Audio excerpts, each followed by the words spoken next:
मेरी अपनी ही संतान मेरे साथ कैसे खेल खेल रही है। और यदि उन्हें विश्वास होता कि वो आपके साथ ऐसा खेल नहीं कर सकते तो क्या वो ऐसा कर पाते? तुम तो समझो मुझ पर क्या बीत रही है। क्या नहीं सम्राट, क्यों बीत रही है और मुझसे अधिक ये आपको समझने की आवश्यकता है।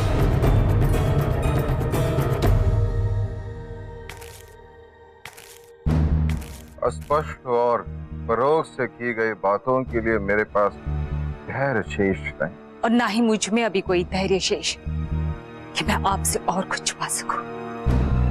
दोष कौरकी का नहीं, दोष हमारे पुत्र की नियति का है, उसके पिता के दृष्टिकोण का है। हाँ सम्राट, अति की भी कोई सीमा होती है। अशोक आपका पुत्र है, आपका रक्त है, और निस्संदेह सबसे सर्वश्रेष्ठ है वो। आपके सभी पुत्र यदि किसी ने पुत्र धर्म निभाया है तो आपके इसी दासी पुत्र ने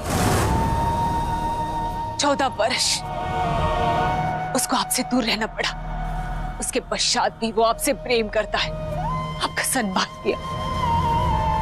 आज तक उसने जो कुछ भी कार्य किया वो सिर्फ आपको प्रसन्न करने के लिए, आपको गौरवान्वित करने के लिए, अपने प्राणों की चिंता किए बिना। बचपन से लेकर आज तक उसने सदैव आपकी दृष्टि में अपने आप को योग्य सिद्ध किया है।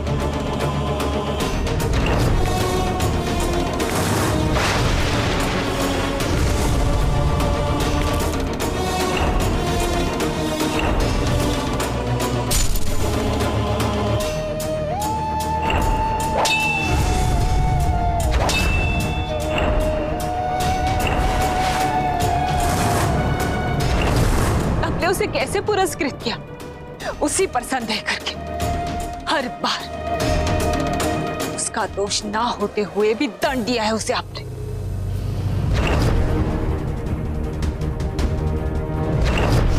अशोक, तुमने अपने छोटे भाई की हत्या कर दी, प्राण ले लिए उसके। मैं बिंदुसार मौर्य तुम्हें ना केवल इस राज भवन से अपितु मगध साम्राज्य से भी निर्वासित करता हूँ। और आज भी उसकी मंशा समझे बगैर उस पर तलवार उठा दिया आपने। यदि मैं अपने प्राण लेने की चेष्टा ना करती तो आप दोनों में से किसी एक प्रिय को मैं आज खो देती। मेरे पुत्र की मंशा कभी भी दोषित नहीं रही है। उसने हर बार सिद्ध करके दिखाया कि उसने जो भी कार्य किया है, जो भी लड़ाई लड़ी है, इस बार होकर मगध के हित में, और किसी पर नहीं। पर आपके कुलगुरु आचार्य चाणक्य के निर्णय पर भी आपको विश्वास नहीं? यदि अशोक में कोई भी दोष होता तो क्या आचार्य चाणक्य अपनी स्वप्न की पूर्ति का दायित्व उसे सौंपते? नहीं, उन्होंने किसी और को नहीं, हमारे अशोक को ही चुना। और उसके पीछे सिर्फ एक ही कारण था सम्राट, यही उसकी नियति है। आचार्य चाणक्य ने अशोक पर तब विश्वास किया था जब वो छोटा था। अनेक बाधाओं और संकटों के पश्चात उनका विश्वास नहीं छूटा। फिर भी मेरा पुत्र सदैव षड्यंत्रों का केंद्र बिंदु बना। जानते हैं किसकी दुर्बलता का प्रमाण है? आपकी।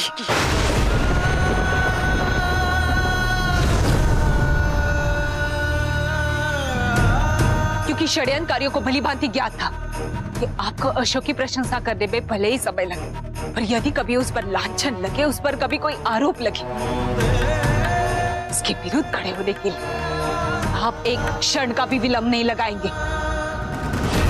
इतने अपमान, इतना विश्वासघात, इतना सब कुछ सहन करने के पश्चात आज भी वो हिमालय की तरह तटने खड़ा, मगध पर आने वाले हर संकट को रोकने के लिए।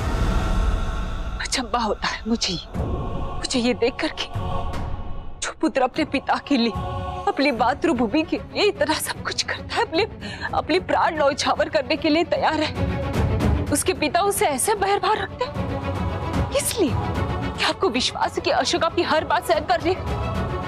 क्या यही तात्पर्य है आपका जब आप कहते हैं कि अशोक आपका प्रिय पुत्र है? नहीं, यदि ये प्रेम है सम्राट, तो अशोक के लिए मैं इसे वरदान है, अभिशाप मानती हूँ।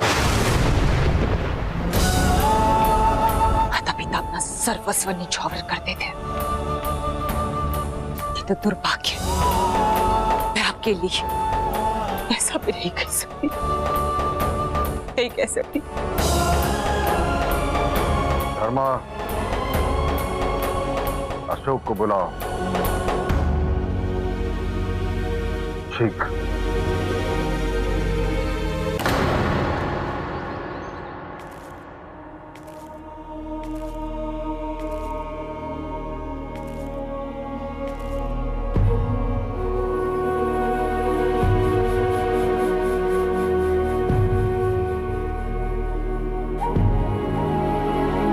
तुम्हारी मां ने जो कहा, यदि वो सत्य है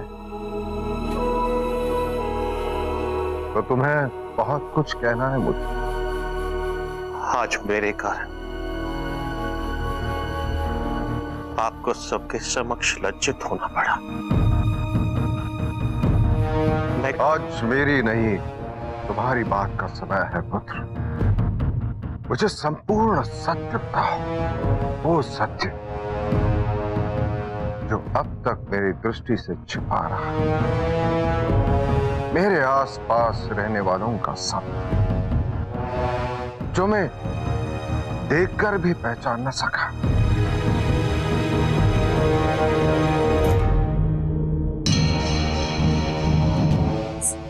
सत्य कहो पुत्र, सत्य कहो।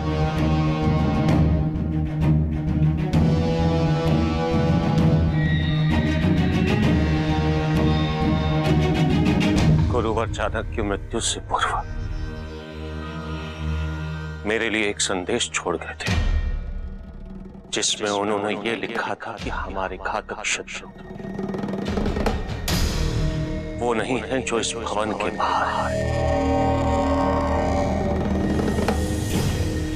अपितु वो है जो इस भवन के भीतर। गुरुवर का संकेत स्पष्ट रूप से मेरे भाई राजमाता हेलेन, महारानी चारुमित्रा और महामात्य की ओर था।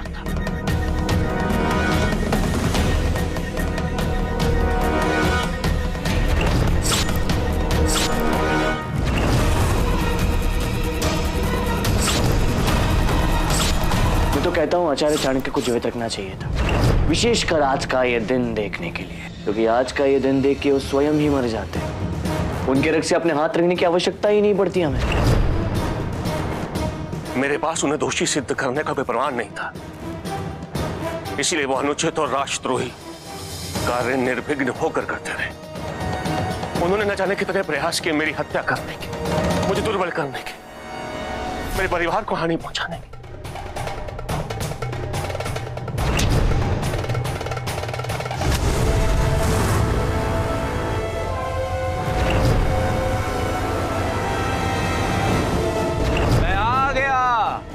बाहर आओ अशोक।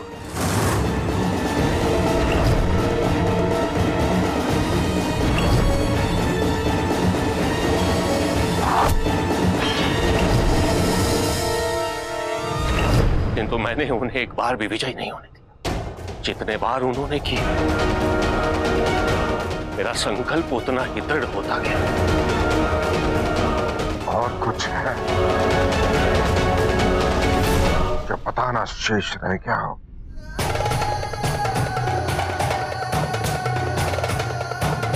सियामक जस्टिन और नूर का पुत्र है।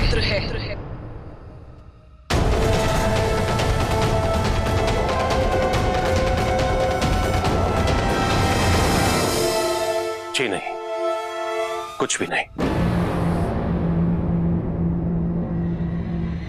यदि तुम मेरे स्थान पर होते तो तुम क्या करते? गुरुहंतक और राजद्रोहियों को केवल एक ही दंड दिया जाता है पिताजी, मृत्यु दंड। यदि मैं होता तो उन्हें मार देता इसी क्षण। वही पुत्र, अभी नहीं। कौरकी ने उचित कहा था, बुरे को दंडित करने से अधिक महत्वपूर्ण है अच्छे को संरक्षित करना। और इस समय महत्वपूर्ण ये है कि इन षड्यंत्रों के कारण एक निर्दोष को दंड भुगतना पड़े। जो हुआ उसमें कौरकी का कोई दोष नहीं। सर्वप्रथम विवाह, तत्पश्चात स्वतंत्रता। ईश्वर से यही प्रार्थना है कि एक पिता एक पति के रूप में जो परिस्थितियां मेरे समक्ष आई उसका सामना किसी और को ना करना पड़े।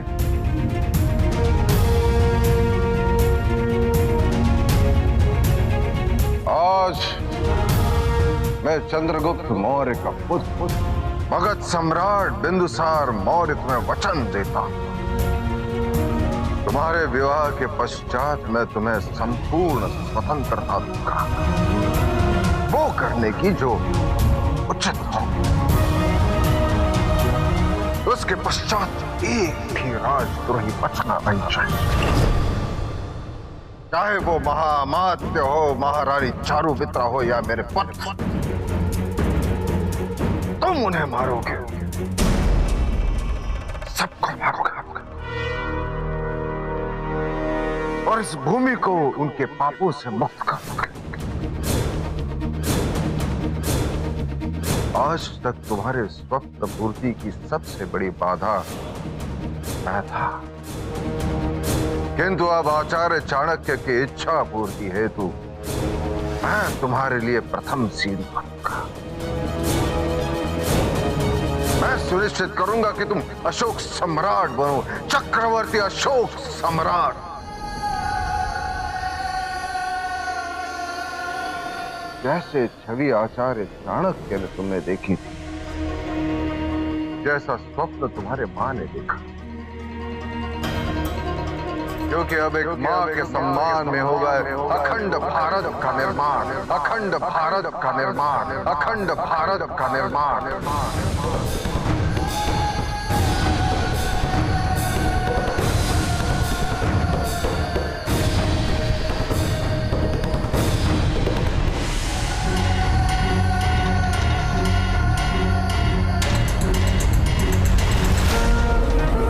विजयी भव।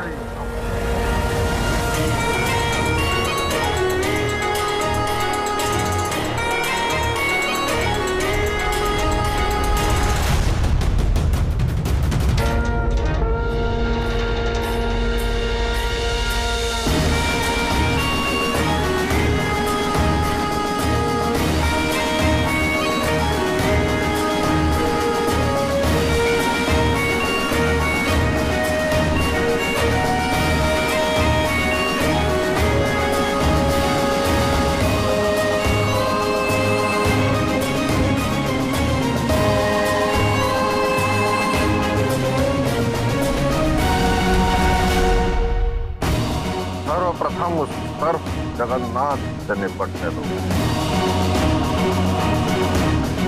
ताकि यह विवाह आबादित रूप से संपन्न हो सके। क्या वो अपनी स्वीकृति देंगे? अवश्य देंगे।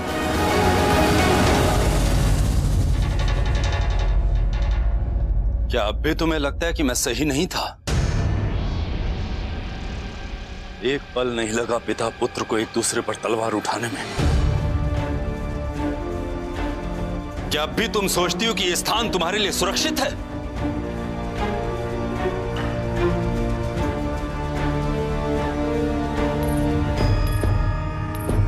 देखो पुत्री, तुम्हारे पिता इस संकट से निकलने के लिए कोई न कोई मार्ग अवश्य निकाल लेंगे, परंतु तुम्हें हमारे साथ वापस चलना होगा। ये स्थान तुम्हारे लिए योग्य नहीं है, तुम यहाँ कभी सुखी नहीं रह पाओगी। कोई भी माँ अपनी कन्या के लिए ऐसा ससुराल नहीं चाहेगी। यदि आपको अपनी पुत्री की इतनी चिंता होती तो सबसे पहले आप अपने पति को रोकती। हमारे पारिवारिक समस्याओं में हस्तक्षेप करने का अधिकार नहीं है तुम्हें। आपने जो अपराध किया है उसका दंड सम्राट आपको अवश्य देंगे। यदि भाग्य से आप जीवित बच गए तो पुत्री हत्या के पाप से मुक्त नहीं हो पाएंगे आप। पुत्री हत्या? अशोक से अलग होने के बाद कौरवकी केवल जीवित शव बनकर ही रह जाएगी। मैं आज उस राजा जगन्नाथ के पास नहीं आई हूं जिसे मैंने नदी के तट पर अपनी पुत्री की मृत्यु पर रोते बिलखते देखा था, बल्कि आज मैं उस क्रूर निर्दयी पिता के समक्ष आई हूं तो अपने स्वार्थ के लिए अशोक का विवाह कौरवकी से नहीं होने देना चाहता। यदि आपने ऐसा किया तो कौरवकी जीते जी कई बार मरेगी।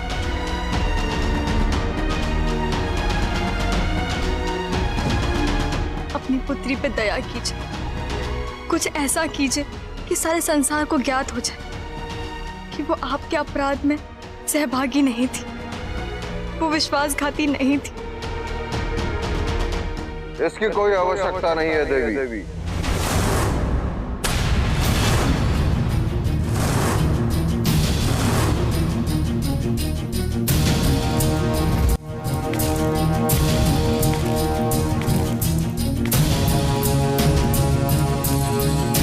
सम्राट, जो सत्य अनावृत हुआ उसके आधार पर निश्चित मेरा विवाह टूट जाएगा। मैं सब कुछ खो दूंगी। जो स्वप्न मैंने बचपन से देखे वो पूर्ण रहेंगे। मैं प्राण विहीन देह बनकर रह जाऊंगी। मुझे आपका हर निर्णय स्वीकार है, किंतु एक ही प्रार्थना, आप अशोक को समझने में भूल मत कीजिए। वो निर्दोष। आपका राजकोष आपको वापस मिल गया। मैं मगध से हमेशा के लिए लौट जाऊंगी, कभी वापस नहीं आऊंगी। मेरे पिता को क्षमा कर दीजिए। उन्होंने जो भी किया विवाह तोड़ने के लिए किया। वो संरक्षक पिता की भांति मेरा हित चाहते थे। इनको क्षमा करके मगध और कलिंग के बीच जो बैर उसे समाप्त होने दीजिए, अन्यथा अशोक का स्वप्न पूरा नहीं होगा। अशोक मेरे बिना जीवित रह सकता है, किंतु अपने गुरु के स्वप्न के बिना नहीं। उसे इतना बड़ा दंड मत दीजिए सम्राट, मत दीजिए। कौरकी,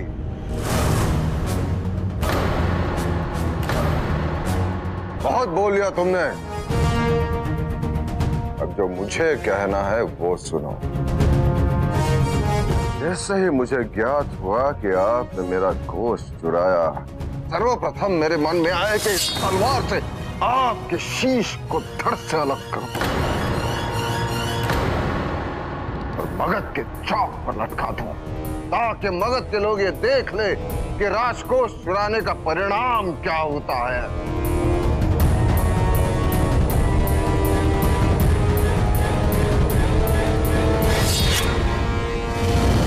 उसके पश्चात ये सोचा कि आपको इससे भी बड़ा दंड दिया जाए,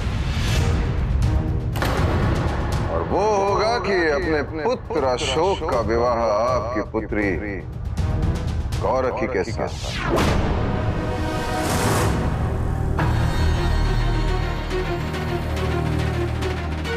विवाह तो करवा देंगे आप, परंतु मेरी अनुमति, मेरी इच्छा के बिना आपका पुत्र अशोक इस विवाह के लिए तैयार नहीं होगा। आपको किसने कहा कि यह विवाह आपकी इच्छा, आपके सम्मति के बिना होगा? क्योंकि कुछ तो होगा जो आपको इस विवाह की अनुमति ना देने से भी प्रिय हो। मेरे लिए इससे महत्वपूर्ण और कुछ भी नहीं कि मैं आपके पुत्र अशोक से घृणा करता हूं। इतने शीघ्रता से निर्णय मत लीजिए कलिंग नरेश महाराज जगन्नाथ। सोचिए, अच्छे से सोचिए, क्योंकि ऐसा अवसर बार बार नहीं मिलता कलिंग नरेश।